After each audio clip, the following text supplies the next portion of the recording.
we talk about climate change, we usually talk about gases, carbon dioxide, methane, things that trap heat. But there's another part of the story, floating right alongside them. Tiny particles suspended in the air, so small you can't see them individually, but powerful enough to change how much sunlight reaches the surface and how much heat escapes back into space. Scientists call them aerosols. Some aerosols act like mirrors, reflecting sunlight and cooling the planet. Others act like tiny heaters, absorbing energy and making warming worse. And unlike greenhouse gases, many of them don't last for centuries. They can appear or disappear on the order of days, weeks, or years. Today we're going to take apart this invisible haze. We'll look at how volcanoes can cool the Earth, how aircraft can leave warming fingerprints across the sky, and why cleaning up air pollution can briefly increase warming before it reduces it. Welcome to the podcast. I'm Dr. Mack, and this is the Climate Translation.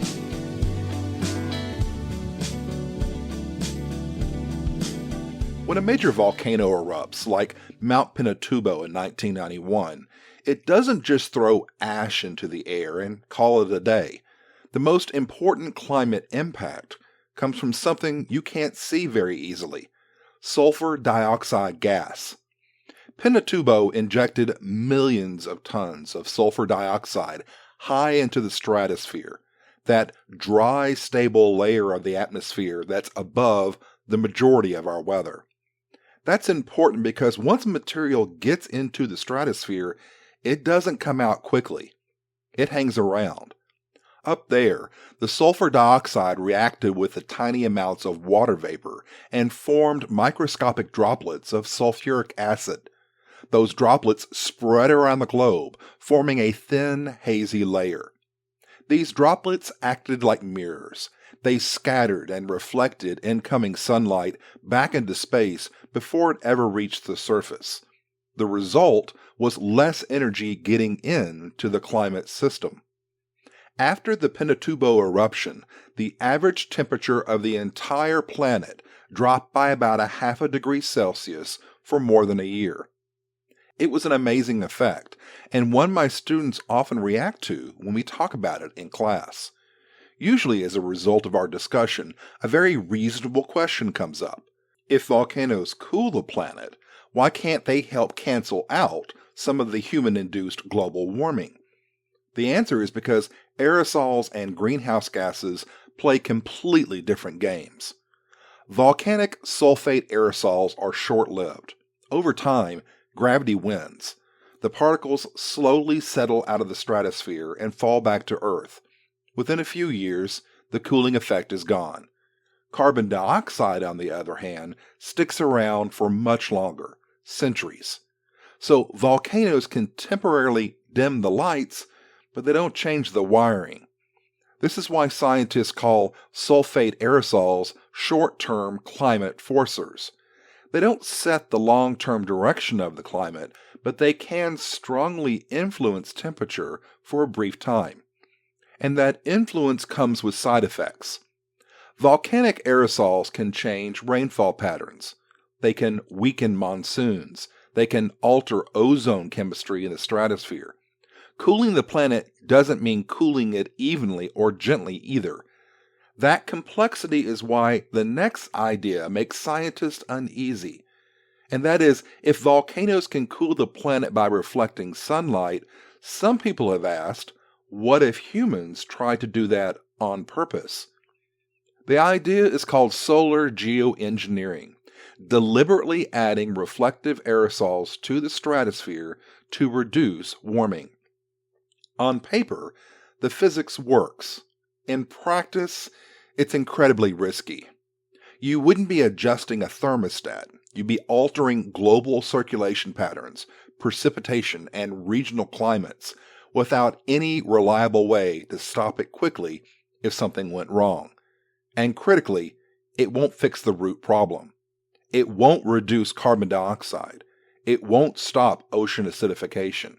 It would only mask some of the warming while leaving everything else unchanged. Still, some scientists believe it's a worthwhile thing to research. For example, researchers connected to Harvard's Solar Geoengineering Research Program have explored small-scale experiments to better understand how particles behave in the stratosphere, not to deploy them, but to reduce uncertainty. International bodies like the National Academies of Science, Engineering, and Medicine have also called for limited research, strict governance, and global oversight, emphasizing that this is not a substitute for cutting emissions. The key point is this: studying a risk is not the same as deploying a solution. Most scientists working in this area agree on three things. We don't know enough to use it carries serious ethical and political risks, and it should not distract from reducing greenhouse gases as a whole. But because the stakes are so high, some research continues, albeit under intense scrutiny. So if sulfur dioxide acts like a mirror, then our next aerosol can be thought of as its dark opposite. Black carbon, also known as soot, is produced by incomplete combustion. Diesel engines, coal burning, wildfires, residential cooking, and agricultural burning. Wherever fuel burns inefficiently, soot is released. If sulfate aerosols are mirrors, soot is more like a strip of black asphalt suspended in the air. Because it's dark, soot doesn't reflect much sunlight, it absorbs it. That absorbed energy heats the surrounding air directly, adding to warming rather than offsetting it. And unlike greenhouse gases, which trap heat already in the system, black carbon increases heating by soaking up incoming solar energy. So is soot a greenhouse gas? No. Greenhouse gases trap outgoing heat. Soot adds heat by absorbing sunlight on the way in. It's a different mechanism, but it has the same consequence. Where soot ends up is just as important as how it behaves. When black carbon falls out of the atmosphere and lands on bright surfaces, snow and ice in particular, it changes the surface itself. Clean snow reflects more sunlight. Darkened snow absorbs it. This effect is especially concerning in places like the Arctic and the Himalayas, where glaciers act as natural water reservoirs. A thin layer of soot can dramatically increase melting. That meltwater may seem beneficial in the short term, but over time it threatens the stability of water supplies for hundreds of millions of people downstream. Alongside black carbon, combustion also releases organic carbon aerosols. These are lighter colored particles made of complex organic molecules. Organic carbon behaves differently. Some of it reflects sunlight, producing a cooling effect. Some of it absorbs light weakly. The net effect depends on the source. Wildfire smoke behaves differently than diesel exhaust, for example. This complexity is one reason aerosols are among the largest uncertainties in climate science. So, if some pollution cools and some warms, do they cancel each other out? No, because they don't line up neatly in space and time. Soot tends to warm strongly but briefly. Organic aerosols can cool weakly but over broad areas. And both interact with clouds, humidity, and sunlight in ways that vary from region to region. The result isn't balance, it's a patchwork. And here's a part that might surprise you. Black carbon doesn't last long in the atmosphere, typically days to weeks. That means if you reduce soot emissions, you can produce a near immediate climate benefit, especially in sensitive regions. Cutting soot improves air quality, it reduces health risks, and it slows warming all at once. It's one of the few climate actions where benefits show up very quickly. But we can't always control how or when soot enters the atmosphere. The recent wildfire seasons in Canada make that painfully clear. Smoke from those fires traveled thousands of miles, degrading air quality across much of North America. In the short term, that kind of soot load can also affect how much sunlight reaches the surface and how the atmosphere heats. Not enough to change the climate trajectory, but enough to temporarily shift regional conditions. It's a reminder that black carbon isn't just an emissions problem. It's also a consequence of a warming, drying world that makes large fires more likely in the first place. Now let's look at one of the strangest aerosols humans create, often without realizing it. Every time a jet flies at cruising altitude, it leaves behind those thin white lines that we call contrails, short for condensation trails. At first glance, they look like harmless clouds that slowly fade away in minutes. But under the right conditions, they don't fade, they spread, and they matter. At high altitudes, jet engines released hot exhausts that contain water vapor and tiny soot particles. In extremely cold, dry layers of the upper atmosphere, that water vapor freezes almost instantly onto those particles, forming ice crystals. That forms a contrail. Most contrails disappear quickly, but when the air is especially cold and humid, they can persist for hours and spread into wide, thin sheets of cloud that look almost indistinguishable from natural cirrus. And that's where the climate effect comes in. Cirrus clouds, high ice clouds, whether natural or human-made, have a dual personality. During the day, they reflect a small amount of incoming sunlight, which produces a slight cooling effect. But at night, they trap outgoing heat, acting like a thin blanket that slows down how fast the Earth can release heat back into space. Because contrails tend to persist at night, and because their heat-trapping effect lasts longer than their reflective effect, the net impact is warming. So how can something that looks like a cloud cause warming? It's because not all clouds act the same way. Low, thick clouds mostly cool. High, thin ice clouds mostly warm. Contrails fall into that second category.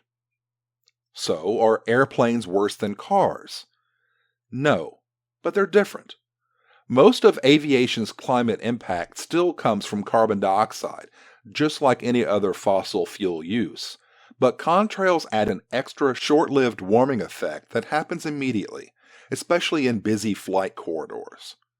Some studies suggest at times the warming from contrails can be comparable to the warming from aviation's carbon dioxide output, but only over short periods and in specific regions. That doesn't mean contrails replace carbon dioxide as a concern, but it means it stacks on top of it. The good news is that contrails are also one of the few aerosol effects we can potentially reduce without waiting decades. Because contrails only form under certain atmospheric conditions, small changes in flight altitude or routing can sometimes avoid them entirely. Researchers are actively studying whether slightly adjusting flight paths could significantly reduce contrail formation without minimal added fuel use. But here's where the uncertainty comes in. We still don't know exactly how contrails interact with natural clouds, how long their effects persist globally, or how those impacts will change as air travel continues to grow. And that's why contrails are such an active research topic right now. They sit at the intersection of climate physics, engineering, economics, and policy. It's a reminder that not all climate impacts come from smokestacks or tailpipes at the surface. But speaking of the surface, let's drop down and discuss some aerosols that have existed long before humans ever burned fuel or flew at cruising altitude. That's dust and sea salt. Let's start with dust. Every year, enormous plumes of fine dust are lifted out of the deserts, like the Sahara, and carried thousands of miles by the wind. Satellites regularly trek these plumes, crossing the Atlantic Ocean as they reach the Americas. That dust does several things at once. First, it shades the surface below, slightly reducing the amount of sunlight reaching the ocean. That produces a small cooling effect. But the dust also carries nutrients, especially iron. When it settles out over the ocean or reaches places like the Amazon rainforest, it fertilizes ecosystems that would otherwise be nutrient poor. In other words, the same dust that dims sunlight helps fuel life. Now let's look at sea salt. When waves break, tiny droplets of seawater are launched into the air. As the water evaporates, microscopic salt particles remain suspended in the atmosphere. These particles are incredibly important because they act as cloud condensation nuclei, the seeds that water vapor needs to form cloud droplets. No particles, no clouds. Sea salt helps determine how bright clouds are, how long they last, and how much sunlight they reflect. In many ways, these natural aerosols are part of the Earth's built-in climate regulation system. So if aerosols cool the planet, wouldn't more of them be good? And the answer is complicated. For much of the last century, human-made aerosols, especially sulfates from burning coal, particularly mask warming caused by greenhouse gases. They acted like a temporary sunshade, reflecting some sunlight back into space. This helped cool the planet slightly, but at a huge cost. Those same aerosols caused severe air pollution, acid rain, and millions of premature deaths worldwide. Cleaning them up was one of the great public health successes of the last 50 years in many places. And here's the paradox. As we clean the air, which we absolutely should, we remove the temporary cooling effect. The mirrors disappear faster than greenhouse gases do. The result is that a warming can appear to accelerate, even though emission policies are improving. This doesn't mean that making air cleaner is a mistake. It means aerosols were never a solution. They were just a side effect. Climate change isn't caused by the absence of pollution. It's caused by the accumulation of greenhouse gases.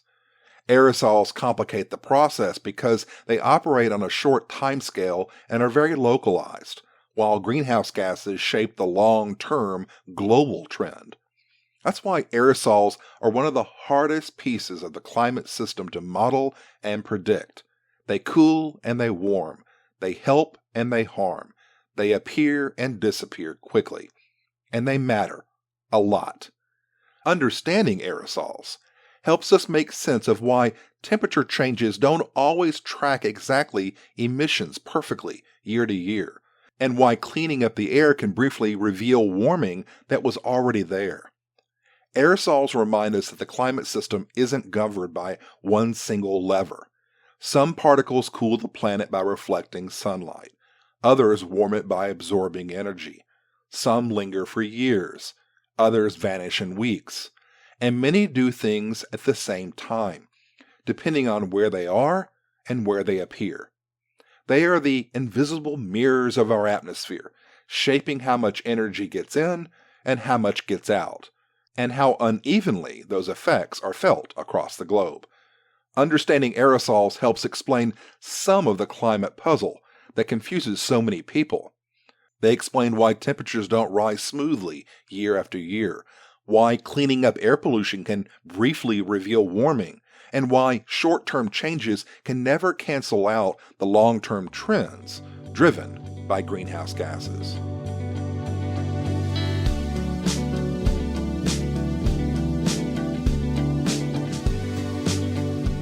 Aerosols remind us that climate change isn't just about what we emit, but how the atmosphere responds in real time. And they show us why careful science matters, especially when small particles can have big effects. Clear skies is still the goal. Cleaner air saves lives. And reducing greenhouse gases remains the only way to stabilize the climate long term. But along the way, aerosols help us see the system for what it really is: complex, connected, and sensitive to details we can't afford to ignore. I'm Dr. Mack, and this has been the Climate Translation. If you have a question about the climate, been too afraid to ask, or if you have a differing opinion, I want to hear from you. I can use your viewpoints in future episodes. You can reach me at theclimatetranslation@gmail.com. I'll see you next time.